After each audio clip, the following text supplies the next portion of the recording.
സുബ്ഹാനഹു വ തആല ചരിത്രത്തിൽ നിന്നും ഭൂമി ലോകത്തിൽ നിന്നും തുടച്ചു മാറ്റിയതിന്റെ വിവിധ സംഭവങ്ങൾ നമുക്ക് മനസ്സിലാക്കാൻ വിശുദ്ധമായ ഖുർആൻ അടിക്കടി എണ്ണമിട്ട് പറയുന്നുണ്ട്.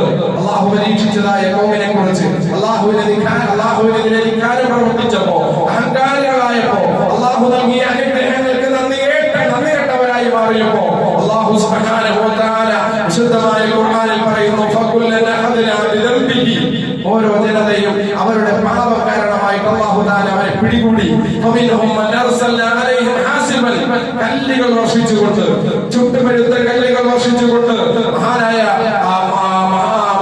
ലൂത്ത് നബി അലൈഹിസ്സലാമിന്റെ ജനതയെ അല്ലാഹു തആല നശിപ്പിച്ചത് അങ്ങനെയല്ലേ?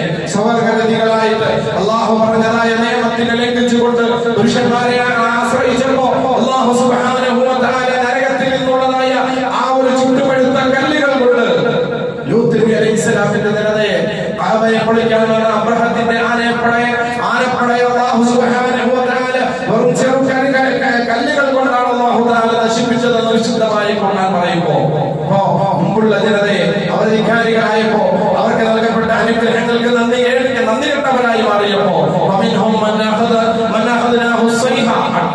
വലിയ അട്ടഹാസമുണ്ടായി. മഹാനായ ലൂത്ത്, മഹാനായ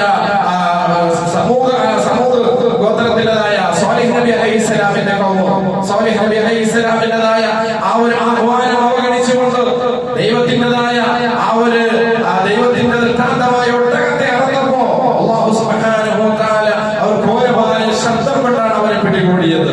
ഫമിൻഹും മൻ ഹസബ്നാ ബിഹിൽ അർദ്, ഭൂമി ആട്ടിക്കളഞ്ഞവരായ ഖാറൂനെ പോലുള്ളവർ. ഇന്നും നാം അങ്ങനെയല്ലേ? ഖാറൂൻ എന്താ ചെയ്തത്? ഖാറൂൻ ചെയ്ത തെറ്റല്ലേ നാം ചെയ്യുന്നതെന്ന് ഒന്ന് ചിന്തിക്കേണ്ടത്, നമ്മുടെ മനസാക്ഷിയോട് നാം ഒന്ന് ചിന്തിക്കേണ്ടതുണ്ട്. ഖാറൂൻ എന്താ ചെയ്തത്? ഖാറൂൻ അല്ലാഹു കൊടുത്തതായ ആ വിദ്യാഭ്യാസവും അതുപോലെ സമ്പത്ത് കൊണ്ടല്ലേ അഹങ്കരിച്ചത്. ഇത് എന്റേതാണ്, ഞാൻ എന്റെ കഴിവ് കൊണ്ട് നേടിയതാണ് എന്നുള്ള വല്ലാത്ത അഹങ്കാരത്തിന്റെ ധിക്കാരത്തിന്റെ വാക്കുകൾ വന്നപ്പോഴല്ലേ ഖാറൂനെ അല്ലാഹു സുബ്ഹാനഹു വ തആല ഭൂമിയിലാക്കിയത്. അല്ലാഹ് നൽകിയ ഇന്ന് നമ്മുടെ അനുഗ്രഹങ്ങളും അങ്ങനെയല്ലേ നാം വിചാരിക്കുന്നത്, അങ്ങനെയല്ലേ കരുതുന്നത് എന്ന് മുഅ്മിനീങ്ങളെ നാം ഓരോരുത്തരും ചിന്തിക്കേണ്ടതുണ്ട്. അപ്പൊ ഭൂമി ആട്ടിക്കളഞ്ഞു, അഹങ്കാരം ധിക്കാരത്തിന്റെ ഫലമായി ഭൂമി ആട്ടിക്കളഞ്ഞതായ ഒരു വിഭാഗത്തെ കുറിച്ച് പറയപ്പെടുന്നുണ്ട്. വമിൻഹും അർസൽനാ അലൈഹി ആസിഫൻ റീഹൻ ആസിഫൻ ബിഹി, കൊടുങ്കാറ്റുകൾ വെച്ചുകൊണ്ട്, അതുപോലെ തന്നെ പ്രകൃതി